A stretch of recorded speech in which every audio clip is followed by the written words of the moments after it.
Leeds. Alright guys, welcome back to Imagine Not Being Leeds for your Leeds v Sunderland review of last night's game.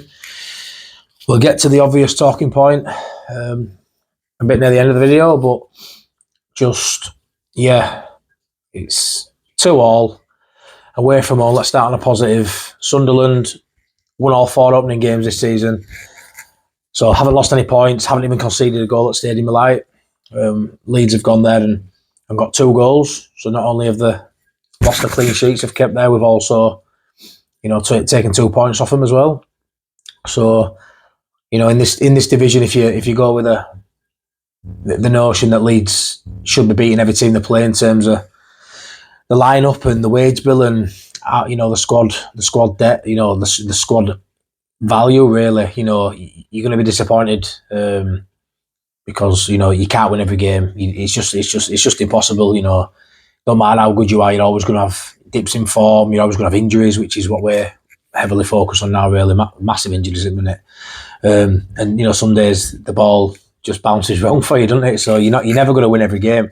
So you can't just go off the basis that we're Leeds United and this team's far superior to everyone. I agree, it's right up there. It's the best, if not second best. Maybe Burnley's got a squad which competes, but I would say we are the best side in this league, and will we get promoted? I believe so. Should we? Yes. Time will tell, I suppose. But that game last night, you've got to look at the positives, and like I say, getting away from there with a point is a great result. We've already bettered what we did last year. We lost 1-0 to a Joe Bellingham goal last year, and I thought Sunderland started really brightly. They worked that right edge really well.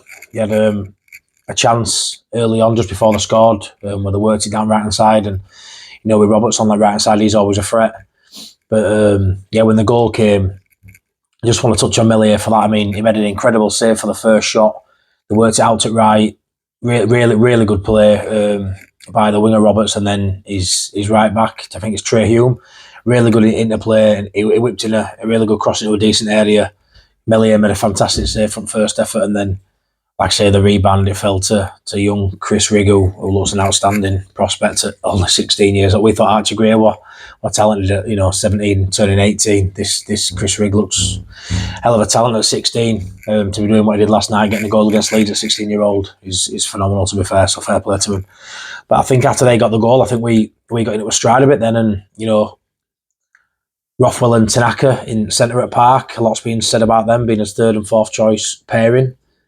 They looked really well. I can't believe that's only the second game playing together. Rothwell gives us that attacking threat that we don't always see from Gruev and Ampadu. I think when you look at Tanaka, he's tenacious. He gets stuck in, he wins ball back. He starts those forward plays really well. And when you've got someone like Rothwell, who, let's be fair, is a typical 8, really. We've been playing with 2-6 in Gruev and Ampadu, and I spoke about it in previous videos. We didn't know how we'd take to having Tanaka playing that 6 role and having a more traditional 8 alongside him. But you want to be solid in middle, and that's how Farke wants to play. His tactics usually rely on a solid middle. Is it a bit more open with Rothwell in there instead of Ampadu or Gruev? Yeah, it possibly is, but I thought he played so well, did Rothwell. Right up there as one of the players of the match for me. The way always forward thinking, a couple of really good through balls, always wanting the ball, always brave in tight areas, doesn't shy away from wanting the ball. He looks a really good player, to be fair. After a few people doubting him, not sure if he'd met the grade at Leeds United after being a bit of a substitute and surplus to requirements at previous sides. He looks a real deal, to be fair, in the almost 2 full games he's played now. I've got no issues with him going forward. Issues remain on, obviously, whether they can stay fit. That's something we'll see, but I thought he played really well. And that first goal, just a shout out for Willie Gnonto, absolutely on fire. The boy's become a man this season. What are you going to throw toys at? Pram losing all his best pals in summer. Some maybe thought he'd have been first in to go. If you'd have said this time last year, Somerville would go, Rutter would go, Gray would go, and we still have Somerville, you'd have laughed at me. You know what I mean? It's unbelievable. He's the one here, really, but he's taken that mantle on, and You can see he really wants to do well for the team.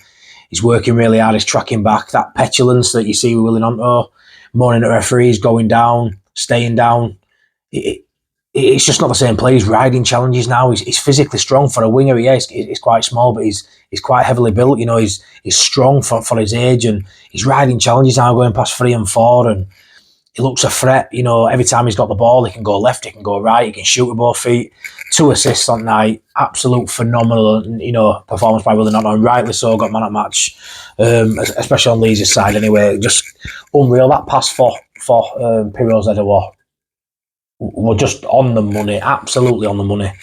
And when you get these chances, sometimes half chances, which to be fair, that ball made it a big chance that 9 times out of 10. These wingers in this league don't hit that pass. It deflects, goes out for a corner, they overhit it, hits the first man. And that there was, by a Premier League quality player, an absolute worldie of a pass, and made it so easy for Piro just to, in right place, right time. Some will say marginally offside, possibly, but it was marginal. And, in this league, you make your own luck, as Sunderland know. But, yeah, made it 1-1. And I thought after that, we kicked on another gear, and I think we looked really, really threatening. The way we pressed them when they had the ball, won the ball so high on several occasions, and had some half chances come from them. I thought Ramazani had a good game without being amazing. Aronson again. I think the fact I started Piro was a shock, because I'm a big Joseph fan, and you could argue, Piro worked because he got the goal, which is fine, but I think it only really worked because he had Aronson behind him, because we know Piro isn't the best presser. He can look quite lazy on ball, even though he's not being lazy. It's just, he holds that demeanour a bit like we used to have Viduka years ago, although he was some player, one of my favourites. But, he has that body language that he ain't doing much. But with Piro, you might not get that side, but you'll get the goal.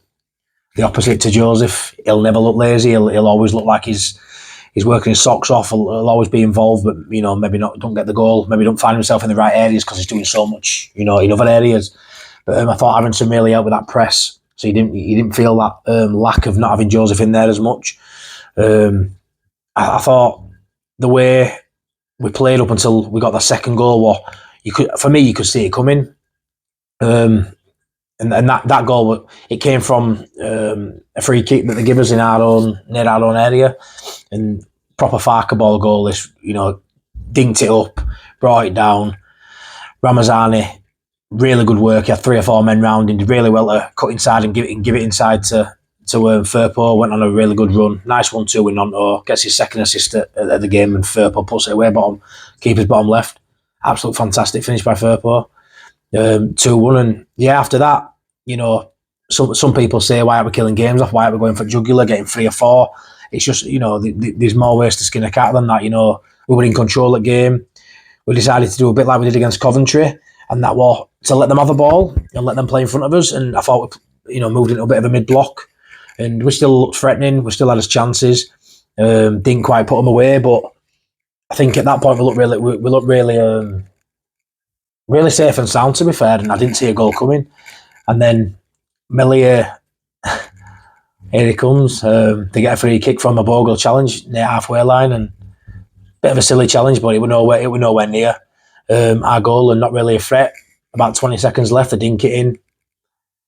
Job wins first header, which was a shame against Rodon, and it's just a nothing flick on by I don't know what player it was for them. I think one of the substitutes, and I don't know what happens, but it just takes the most incredible bounce in front of Meslier.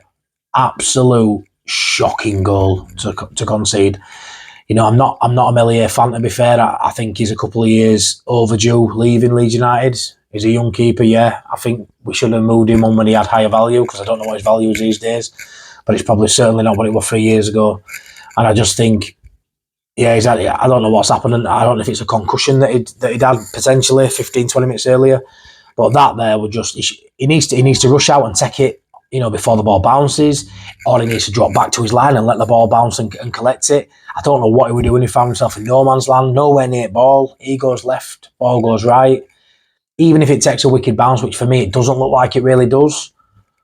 I know it flicks off Firpo on the way in, so the ball has a bit of spin on it. It changes direction, but he has so long to look at where that ball's going. So long.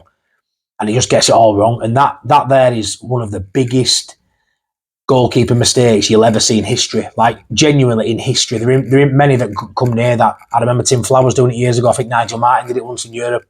You know, you have some shockers, but that is right up there, right at the top of the tree, that. An absolute stinker by Meslier. And yeah, it's cost us 2 points as that, you know.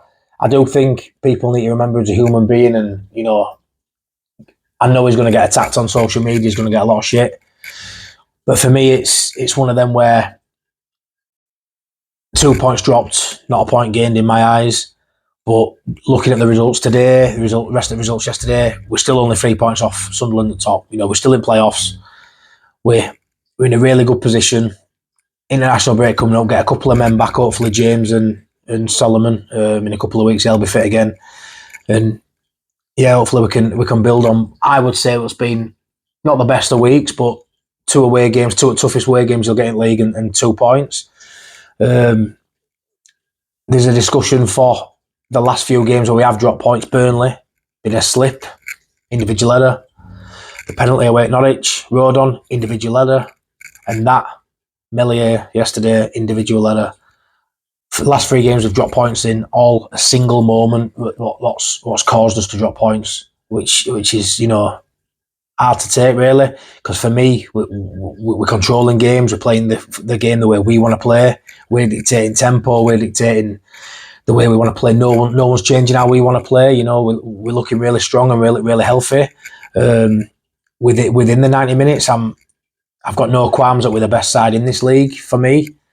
But yeah, these individual errors are costing us. We're not putting teams away, so they've always got half a chance. And when you do that, and these errors creep in, you know, it's really hampering us. So yeah, a bit of an international break coming up now. I've got my thinking cap on about what bits of content I can do in the meantime. I think this is my 9th or 10th video this week. It's been a mental week to start this channel. 3 games in 6 days. But yeah, hope you like this video, and take care, and I'll see you soon. Thank you.